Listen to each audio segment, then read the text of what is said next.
mean, sure, MotoE has its compromises, but it is still a very exciting sport to watch. Since 1949, we've been enjoying what is known as MotoGP, and for the last 70 years, the recipe has been mostly the same. You know, you take a bunch of super brave dudes, put them on a rocket, sprinkle in some track, and see who turns out on top. This recipe has given us one of the most captivating sporting events the world has ever seen, and over the years, the sport has only gotten more interesting. The riders are more talented, the bikes lighter, more powerful, and more advanced. But in 2018, we were introduced to some of the most advanced racing bikes ever made, but not in the way we expected. They aren't lighter or more powerful, but they are electric, bringing an entirely new element to racing. This is another episode of Trackday, and this is everything you need to know about Moto E.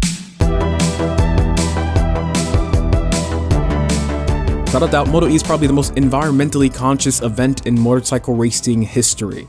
Sure, the bikes are fully electric, but the paddocks and the charging stations are powered by renewable energy, and this is as green as it gets. I know the idea of electric motorcycles are questionable. There just aren't that many on the market, and the ones that are available to purchase, well, you'll have to decide whether you want a motorcycle or a college education. This is why Moto E is so important. You need something to jumpstart the electric motorcycle revolution, especially with how strict emissions are getting. And believe it or not, Moto E has some serious potential. First and foremost, this is what a Moto E bike looks like. It's called an Eagle Corsa. As far as racing bikes go, this one looks shockingly good. You probably wouldn't have guessed that this was an electric bike, or maybe the lack of clutch or the off-centered rear shock gave it up. But this is nonetheless a very good-looking bike. It's produced by a company called Energica Motors, one of the few embracers of electric motorcycles. Unlike MotoGP, where riders are given quite a bit of freedom in how their bikes are configured, in Moto E, riders are forced to use the same of everything.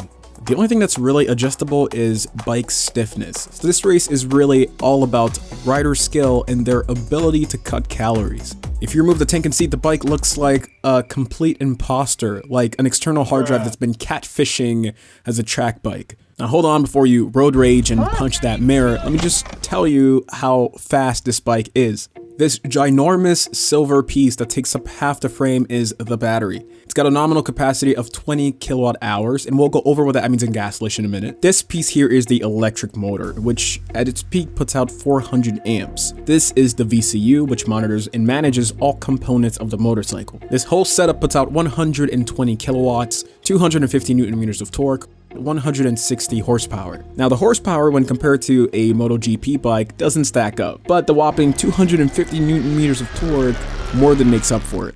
Now let's answer the question that is on everybody's mind. How fast does this bike go? Well, this bike's got a 0 to 60 time of 2.8 seconds and a top speed of 270 kilometers an hour. Now, I love green energy, I love saving the turtles, and I love cutting edge technology, but Moto E does have a number of I'm not going to say drawbacks, I'm going to call them compromises. The first one is weight, and boy is there a lot of it. Thanks to that ginormous battery, these bikes weigh 568 pounds, putting them in the heavyweight division of motorcycle racing. To compare, Moto2 bikes weigh about 295 pounds and MotoGP bikes are at 346. The issue with racing heavier bikes is that it takes a lot more power to slow it down. But Energica thought of this and equipped all motorcycles with Brembo brakes and a magic green button that gives riders extra regenerative braking. So apart from being a bit harder to stop and a lot harder to lift up after a crash, these bikes are legit. Now the second compromise is sound. Now watching a Moto E race is a very different experience. The bikes don't sound like this.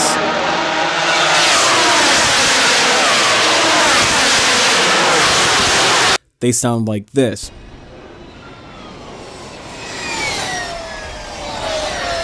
Which is different, not necessarily bad, just different. And compromise number 3, the biggest compromise of them all, and probably the one you're gonna hate the most, Moto E races are short. And by short, I mean 15 minutes long. And until battery technology improves, it's going to be very hard to cram 45 minutes of racing into a tiny frame. Thankfully, unlike Formula E, where battery management is a huge part of the race, in Moto E, riders are given more than enough capacity to push their bikes to their absolute limits. So you still get all the good bits that makes motorcycle racing a joy to watch. You still get the fast bikes, the talented riders, the close finishes, knee corner action, and the occasional eating tarmac for lunch. Sure, the bikes are a bit heavier and quieter, and the races are shorter, but this is a new sport that is rapidly improving every single year. It's important to mention that Moto E isn't a replacement for MotoGP, because that's not going anywhere anytime soon. Moto E is just a nice addition to the sport. The seasons right now are a bit shorter than other classes. 2020 saw 7 races, and there would have been more, but of course, COVID. There were 18 riders from 12 different teams, and it was one hell of a show to watch. If you find yourself with some time to spare, check out some Moto E. It's fascinating to see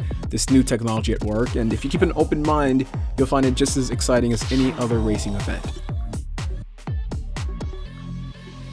Thanks for watching this episode of Track Day.